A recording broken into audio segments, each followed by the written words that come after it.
Hey book lovers, I'm Elise and welcome back to my channel. Today we're going to talk about all the books that I read in August, and that's not going to take very long because I didn't read that much.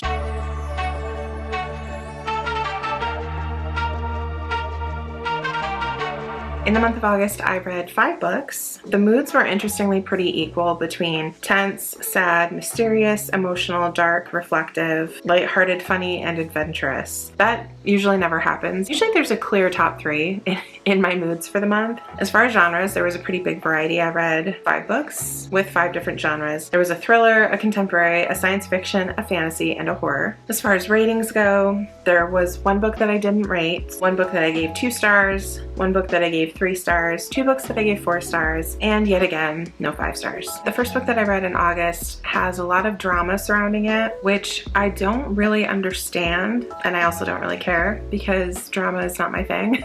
But that is It Ends With Us by Colleen Hoover. I blame all the hype surrounding the movie. I did kind of want to see the movie, but I didn't want to see it without having read the book, so I read the book. I just listened to it on audio. I gave this one 4 stars. I don't know, I mean, I was pretty hooked into the story. This of course follows Lily Bloom. She grew up in a family where her father was violent towards her mother, and later on in Lily's life she enters a relationship with Ryle, who is also violent towards her. It's kind of about her struggles of trying to come to terms with the fact, like having grown up and seen that happening to her mother and promising herself that that could never be her, and then being in that situation and trying to figure out, kind of going through the internal struggles of, what do I do? I love this man, but he hurts me. What do I do? And then there's also this other part of the story with Atlas, and Atlas is a boy who Lily kind of saved in a way when they were younger, and they grew very, very close. It's actually dual timeline in this book. We are seeing Lily in present day when she is with Ryle, and then we get flashbacks to her as a teenager when she's with Atlas, and kind of their love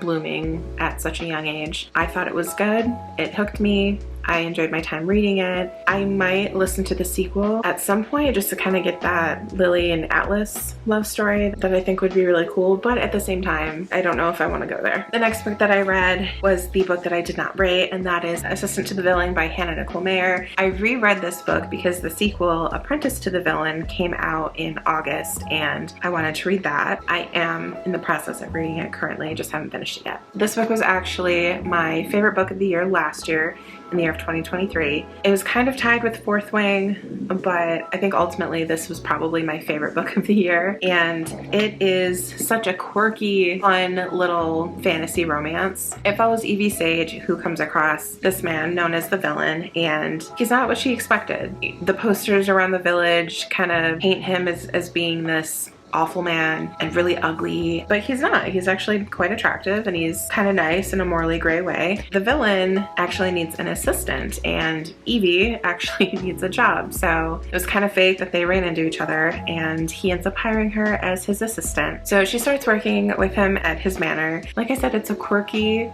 workplace romantasy. There's tons of different characters that you get to know, and just the whole plot is fun and ridiculous, and I don't know, it's a good time. This book has gotten a lot of love, but it's also gotten a lot of hate, and I don't get it. What's not to love about this book? There's even a frog named Kingsley who communicates using different signs. Like I said, I did not rate this one, but when I read it last year, I did give it 5 stars. Next, I read The Chateau by Jacqueline Goldis.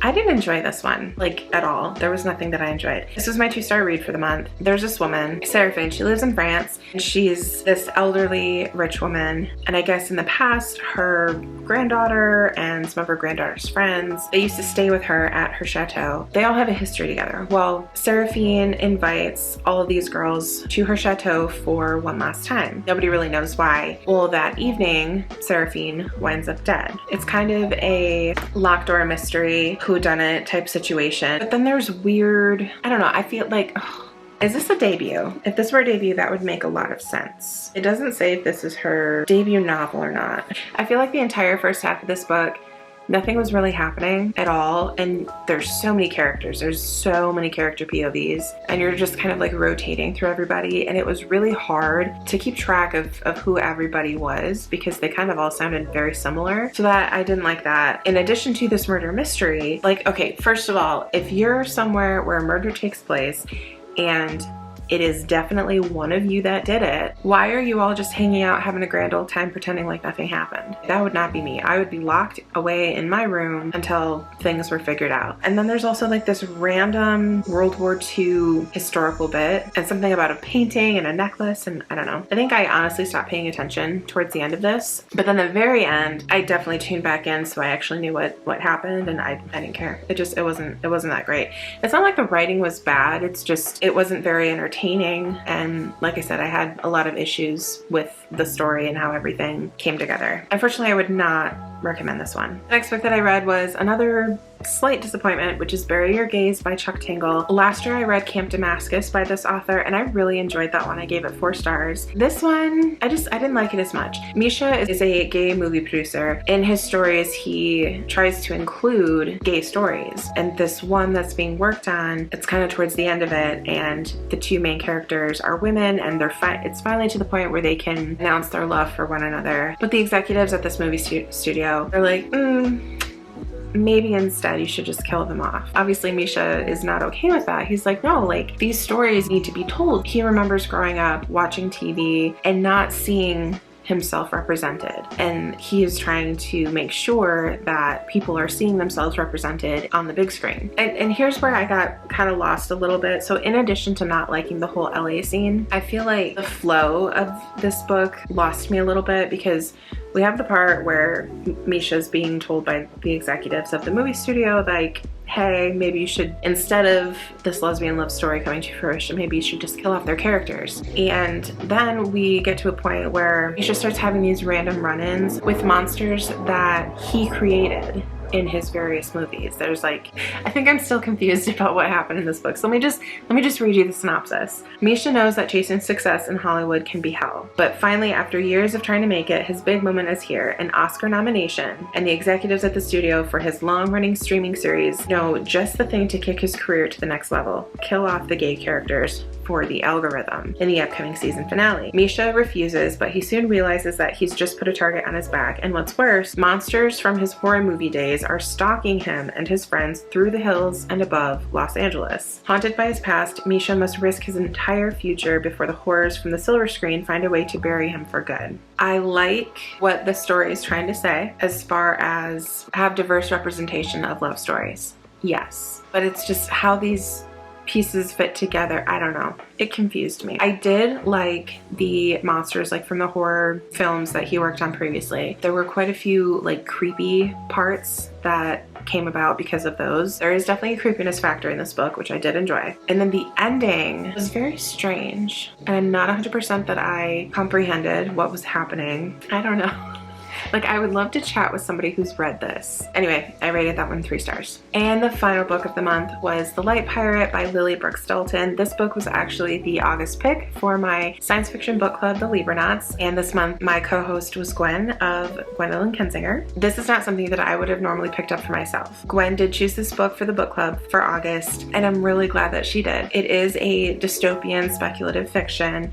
There's a lot about the climate and weather patterns and how they're getting worse and worse, and it's kind of a depiction of what could potentially happen to society if the weather keeps becoming more and more harsh. So this book takes place in Florida during a time where hurricanes are extremely detrimental. Every season that they happen, more and more people evacuate. More and more parts of Florida are being completely buried underwater. And it says a story of survival and resilience spanning one woman's lifetime as she navigates the uncertainty, brutality, and arresting beauty of a rapidly changing world. And honestly, like that right there is a perfect description of the book without giving too much detail. In the beginning, these characters are preparing for the impending hurricane that has been named Wanda. Frida, she is pregnant at the time of this hurricane, ends up giving birth to her baby girl as everything is kind of gearing up. She ends up naming the baby Wanda. This book has like 4 different sections: power, light, water, and time. And each of these sections are a different chapter of Wanda's life. And also taking a look at how things have changed in Florida. Society collapses, more and more people are evacuating. Things are not good elsewhere either. This was one of those books that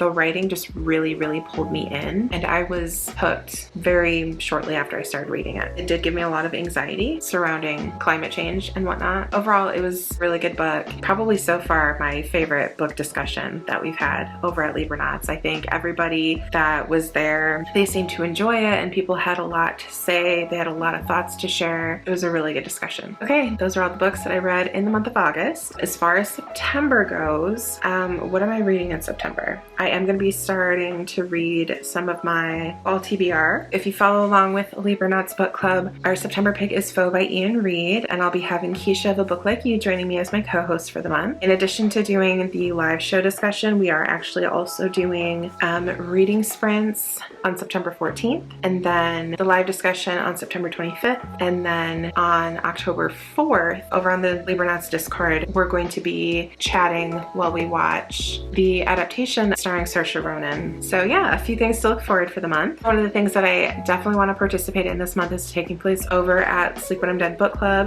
hosted by Jessie of Reading with Jess. She is hosting a Survive the Night readathon, which takes place September 13th through the 17th. She's got a whole Discord dedicated to it as well. It's a readathon, but it's also a game, and there's various rules on how to play, like create your own TBR using the camp map, check into a location, read your book in hopes that the killer doesn't find you, like all these fun things, and it looks really fun. I'm pretty excited. I don't know how many books I'm going to be able to get to that week, but it should be a lot of fun. Thank you so much for watching. Please let me know what you are most looking forward to reading this month, and until next time, bye.